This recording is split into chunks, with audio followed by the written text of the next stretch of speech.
Hi, and welcome to Paranormal Captivity. Today I'm doing something a little bit different. I decided that I was going to tell you 5 super short ghost stories, just because I know a lot of my stories are kind of short, so why not put them all in one video? So, I will be referencing down in case I lose my place, so prepare for that. Number 1 on my super short ghost stories. Friend had told me that whenever she was younger, she was very, very sick and decided to take a nap at her grandma's house. And whenever she went into the bedroom and laid down, she had the covers up over her head, but it was daylight, so you could still see through the sheets. And she watched a disembodied apparition hand reach through the blanket, land on the bed beside her, and she was freaked out, so she threw the blanket back, jumped back, and as she jumped back, she saw the indentation of the hand still there. And it took probably a solid minute before it started to lift and go off. Creepy.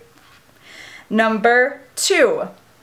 In my house growing up, my brother's room was always creepier than any other room, really. Like, we had the creepy entryway, and then his room, I never liked it. Well, when I started to live with my main squeeze, I never really went home. And it got to the point my brother was like, hey, let's trade rooms because you're never home to use it. And I said, that's fine. I went home twice since we'd moved rooms. I never slept in that room. My room was now my brother's, and I could not sleep there. And he always had talked about how, I forget exactly what he phrased it as, but he talked about how the one corner was always like the demon corner or the demon hatch. That's what it was. He called it the demon hatch. And he called it that because he said no matter what time of day it is, it feels like there's a shadow on it. And it did. Like, it just was a dark corner. And it was the corner right by the door when you want to leave. It's that corner. And he called it the demon hatch. And seriously, not a wink. Never slept in that room, ever. I just stayed awake whenever I did come home those couple times, and then I moved out shortly after, so no worries.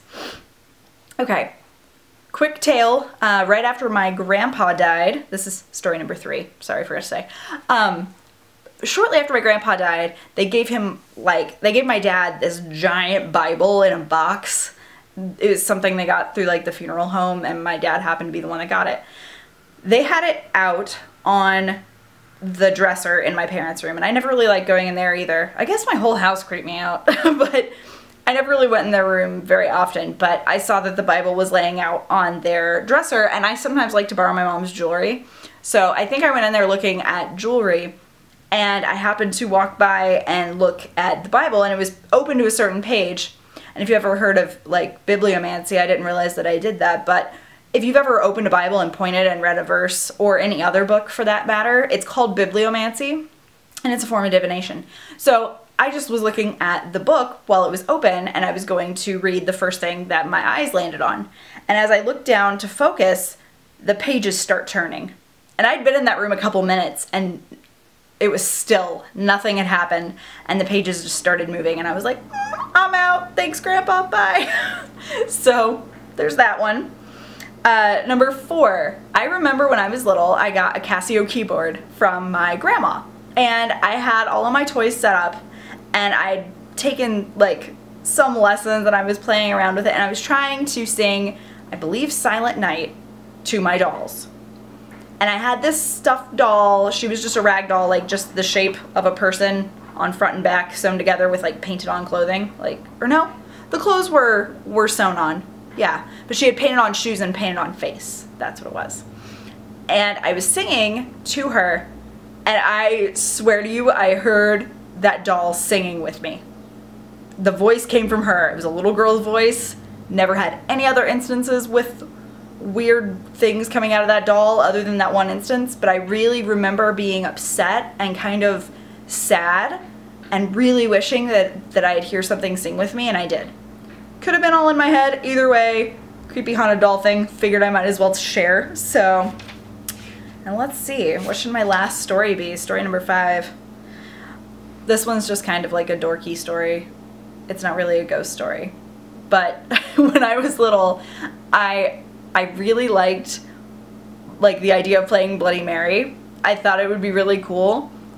but I'm afraid of the dark. So whenever I played Bloody Mary with my friend, we just put our heads and shoulders under my bed during the day and tried to make it work.